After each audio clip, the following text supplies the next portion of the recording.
for questions about the healthcare visa, the age limit, English proficiency, free link for the care certification course, and all questions like that, then stick with me on this video and you would enjoy it.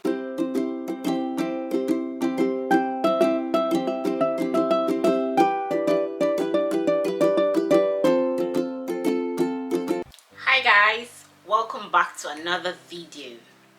If you're watching one of my videos for the first time, my name is Relocate, and on this channel I basically share bits about lifestyle, motherhood, career, immigration tips, anything I think will be useful to you guys out there, I share on this channel. So welcome back. Now for today's video, it's basically a response or like a follow-up video to the last one I posted, because I tell you, I've gotten a lot of response concerning the last video I posted.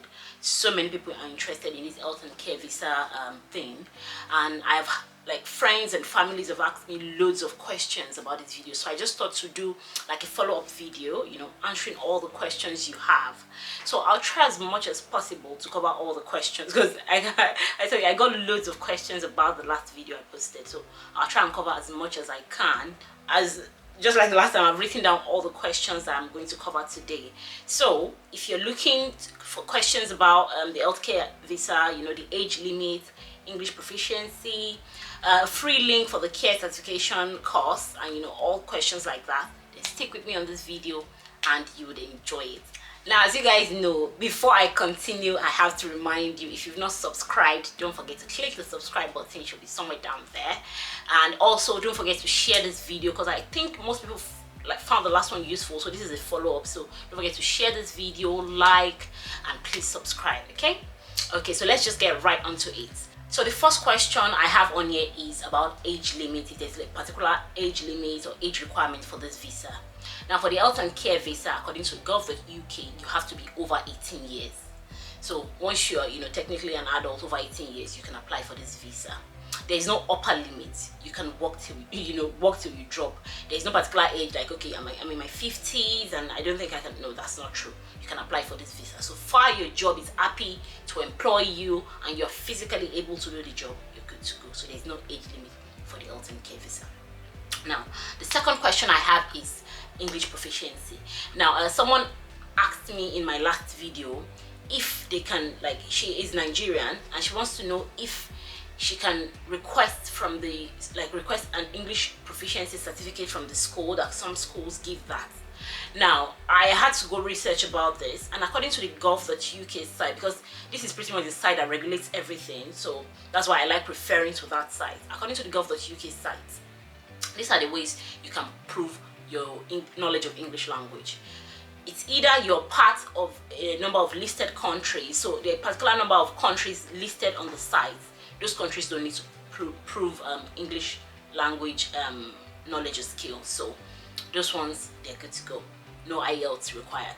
Now the second stipulation is writing the IELTS, which I already said earlier. You write the IELTS in my previous video. If you watch the previous video, you write your IELTS UKVI and get a minimum score of 5.0.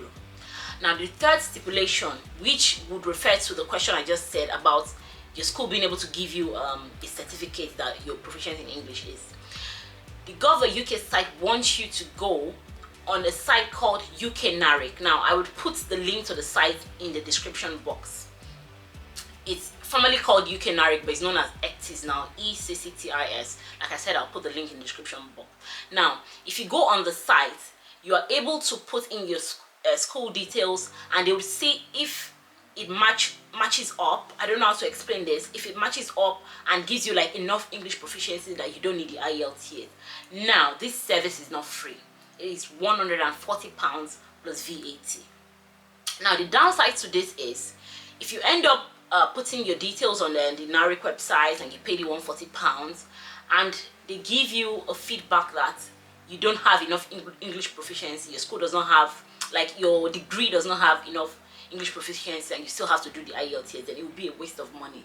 So that is why I just advise people, just go on ahead and do your IELTS. I don't know anyone that's tried the NARIC route, but if you want to try it, then all well and good.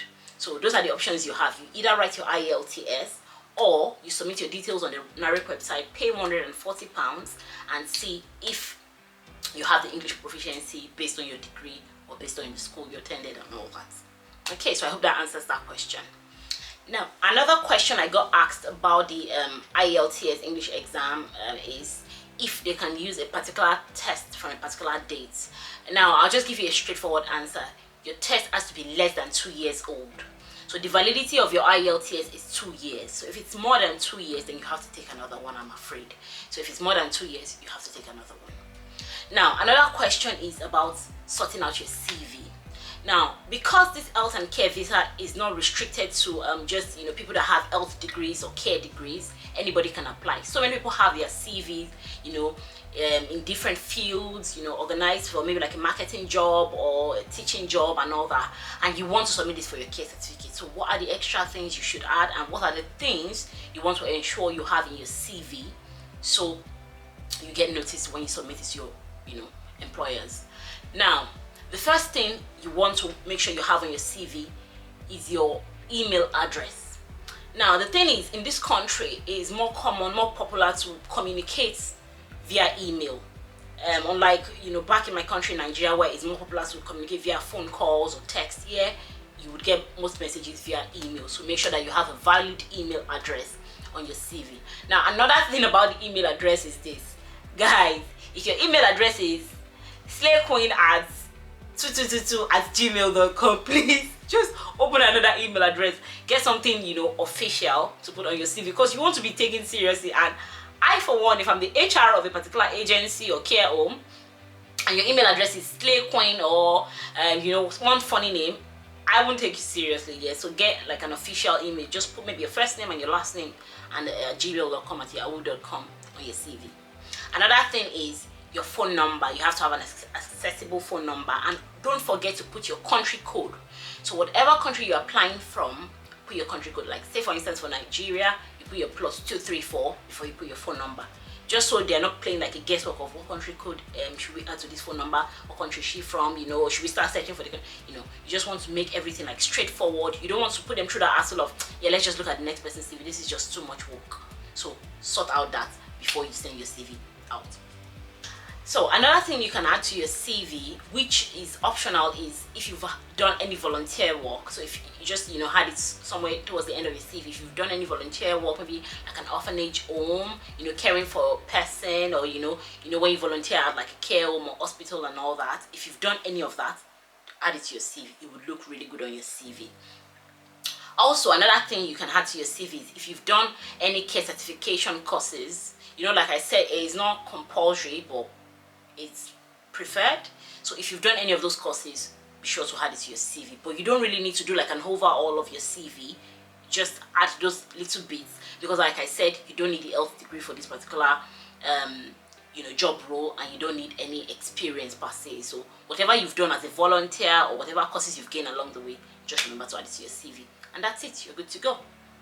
So the next question I have is about the care certificate. Now guys, do you remember the last video I said don't pay anybody any money? I have been hearing a lot about this whole care certificate thing. Someone told me recently that she was asked to pay 300,000 naira for the care certificate. Now guys, I am doing you guys really good. I will be putting a free link, or a link to a website where you can take those care courses for free. Now, like I said in my previous video, the care courses is split in a two-way manner. So if you don't have a previous care experience, you don't have any previous care experience, you will need to take the theoretical bits of the care certificates, which is about like 15 modules or thereabout. I can't remember now. So you need to take those, online, get the certificates, put it on your CV, remember. And then when you get here, you would work for about, so it doesn't stop you from starting your way. You actually start working, and then after working for about like 12 weeks period, you'd have been supervised, and then there's an assessor that can assess you and say that you're actually like fully competent, and then they'll give you like the full care certificate. So please don't pay anybody any 300,000 naira or 300,000. It's just ridiculous. I'll put a link below where you can go freely on the site and do the theoretical bit. Really, it's just you trying to do the extra, to be more preferred for the role, to look more desirable for the role. It's not because most of the jobs will say it is not compulsory that they will give you full training, but you're just doing it just, you know, for that extra oomph. So please don't pay any ridiculous amount for it. I'll put the free link, like I said, in the description box. Now, another question that I've been asked is like a 2-in-1 question. Someone asked me, when should I do the police certificate, you know, get the police certificate and also do my TB test? Now, the important thing you need to know is that the police certificate it's only valid for 3 months, and your TB certificate is only valid for 6 months. So you want to be careful. You don't want to do it too early, because it would expire and you have to pay, you know, a whole lot of money to do it again.